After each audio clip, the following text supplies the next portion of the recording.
Let's go, baby. It's rivalry weekend, man. Are y'all excited as I am? Bro, it's going to be some good games. I'm going to break down three, give some game picks, man. Excited. This is some of the best games this week. Obviously, I had the Egg Bowl last night that Ole Miss won handedly. Some really good rivalries the past couple of days. Texas handled their business against Texas Tech. But, man, we're going to get right into it, bro. This Ohio State-Michigan game, man. I'm rolling with the Buckeyes. Yes, sir. I'm rolling with the Buckeyes. I think their defense is a lot better this year than last year. I think they could do a lot of things well.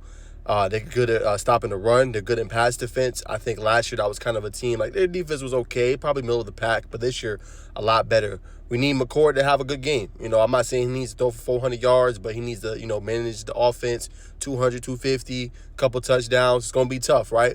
You're going to have to be able to maximize your possessions, right? Because this Michigan team wants to run the football, right? And they can, right? They got Blake Corum. Yeah, they got Blake Corum and they got Donovan Edwards, right? 1-2 attack. Both of them are great. Corum got already 20 touchdowns this year, nearly 1,000 yards. And I think what's most underrated about Michigan is their quarterback, J.J. McCarthy. Don't turn over the ball well. Quietly having one of his, better seasons. Last year he was really good, got him to the college football playoff. But this game, it could ruin the odds. Obviously, a lot of people know this of making the college football playoff, especially with only just 4 teams making it. So this is a big game, a lot of implications. But I expect J.J. McCarthy, regardless, especially to have a pretty decent game in this one. I don't expect him to have a lot of interceptions. I think it's going to be a tight-knit game, defensive, down to the stretch. But I think the key for Ohio State is going to be Trevion Henderson. Running the rock with him, nearly 800 yards this season. He's going to have to be able to kind of establish that rhythm, right? And then that sets up play action. And I think you got the best receiver in the game right now, Marvin Harrison Jr., probably a top 5 lottery pick in the NFL draft next year. So I think that's all going to be key setting that up. I think you got to try to run the ball if you're Michigan first and foremost. Maximize your possessions, because if you don't or you're not careful, Michigan will take advantage. But as you guys can see, Michigan is favored. 55% have them winning according to ESPN Analytics. And they are a 3-point favorite. But I am rolling with the Ohio State Buckeyes. Big win for them. All right, let's go to the next one. This is a big rivalry game. South Carolina, Clemson. We know South Carolina's had their struggles this year. I think, Spencer Rattler has had a pretty good season. It's unfortunate. I think his line has kind of failed him, but this team has struggled a little bit.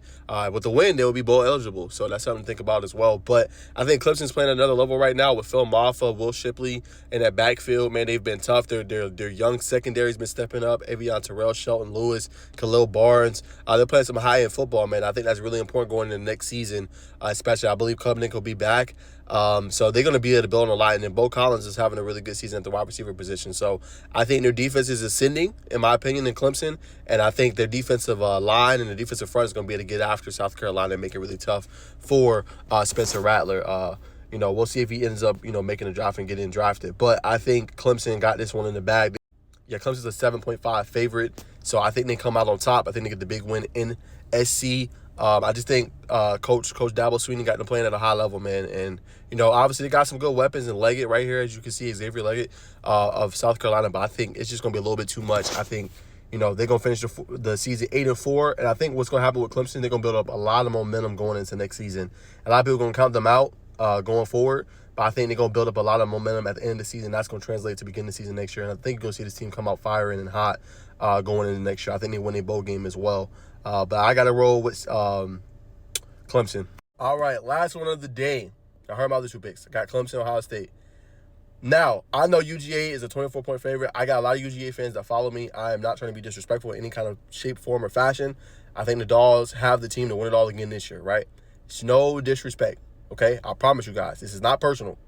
But you guys know I love the upset. I do. I love teams that be able to kind of win. And I think Georgia Tech's going to be to reestablish this rivalry. I really do.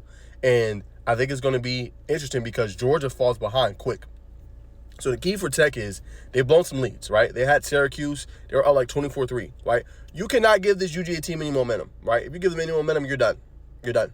So they got to come in this game. If they establish an early lead, let's say a 17-3 lead or 14-point lead, they got to keep their foot on the gas, right?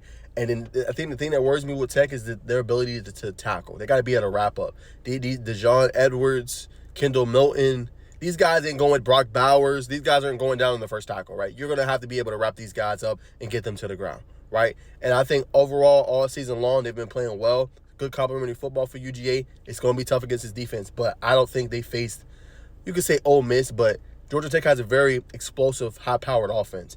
And I think Haynes King can have a really good game in this one, an underratedly good game. I think he can throw for probably 300-plus yards. I don't think it's not doable.